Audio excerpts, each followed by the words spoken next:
नमस्कार।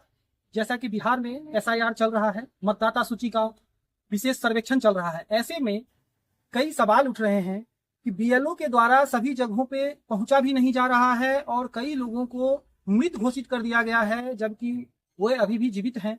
ऐसे ही आज एक हमारे साथ पीड़ित हैं, डॉक्टर विजय सक्सेना, जो मानवाधिकार के लिए काम करते हैं और उसका प्रमंडलीय सदस्य भी हैं।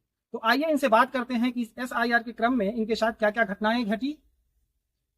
नमस्कार। पहले तो मीडिया के माध्यम से मेरी आवाज जिलाधिकारी निर्वाचन पदाधिकारी के पास पहुंचे, यह मैं सभी प्रमंडल के मतदाताओं की तरफ से मीडिया को मैं प्रणाम भी करता हूं। आप इधर जी कहिए क्या करना है। पहले मैं मीडिया को नमस्कार करता हूं। मीडिया एक ऐसा आईना है जो मृत व्यक्ति को भी जीवित कर सकता है, सरकार को बना सकता है और सरकार को गिराने की क्षमता रखता है। और इसी क्रम में वोटर लिस्ट के मायके में जो मेरी पत्नी का नाम था उसको काट दिया गया। यह मामला 305 बूथ नंबर वार्ड नंबर 45 का है।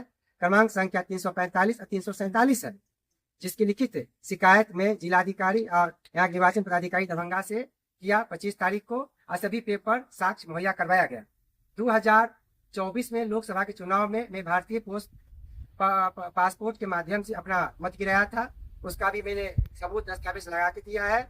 और मैं बहुत ही निराश भाव से कह रहा हूँ कि ये हम ही नहीं है, हमारे तरह लाखों ऐसे व्यक्ति है जिनको मृत्यु सूची में मतदाता सूची से नाम काट करके उसको भारतीय नागरिकता से वंचित कर दिया गया।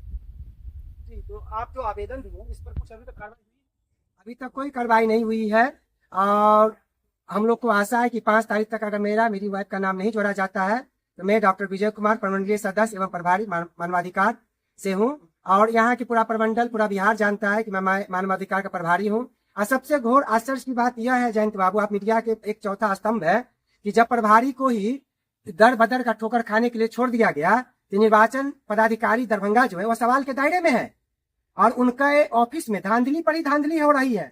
और यह मैं काफी सोच समझ के आरोप नहीं लगा रहा हूँ, यह मेरे साथ घटना घट चुकी है। जब जीवित आदमी को मुर्दा कर रहे हैं तो जो गरीब गुरबा है, जो बेड पर सोया हुआ है, जो लाचार है, अपाहिज है, उसका नाम जो कट जाएगा, कल के लिए उसको जरूरत पड़ेगा तो उसको आप क्या कीजिएगा? उसका तो नाम नहीं छूटेगा। आप अच्छे एक व्यक्ति हमको सलाह दे रहे हैं कि वह आप 2003 का वोटर लिस्ट लेकर के आइए तो आपका नाम जुड़ेगा। तो मैं घोषणा किया हूं कि 5 तारीख तक अगर मेरा नाम नहीं जुड़ता है तो 5 तारीख को मैं लिखित आवेदन जिलाधिकारी निर्वाचन पदाधिकारी दरभंगा और राज्य निर्वाचन पदाधिकारी बिहार को दूंगा। 10 तारीख को मैं पोलो ग्राउंड धरना स्थल पे आमरण अनशन करूंगा। जितने भी भ्रष्ट पदाधिकारी कर्मचारी हैं, जो बीएलओ में सबसे आश्चर्य की बात है, घर पर चाय दुकान, पान दुकान में बैठ करके और आप जो लिस्ट देंगे उस लिस्ट के अनुसार करते हैं और कोई पर्ची भी नहीं दे रहे हैं। वह आप क्या लिखा नहीं लिखा, मतदाता क्या है, कुछ अंगूठा लो, आप आधार छोड़ दो। और यह सबसे बड़ी, आज मैं अपने वेबसाइट जो फेसबुक है उस पर मैं डाटा डाला हूँ कि जितना भी है 69 लाख जो व्यक्ति कट रहा है उसमें मैं भी हूँ। मानव अधिकार से अगर आप उसको रोड पर लाकर खड़ा कर रहे हैं तो वह आपसे लड़ेगा ना और आपको न्यायालय में लेकर के जाएगा ना।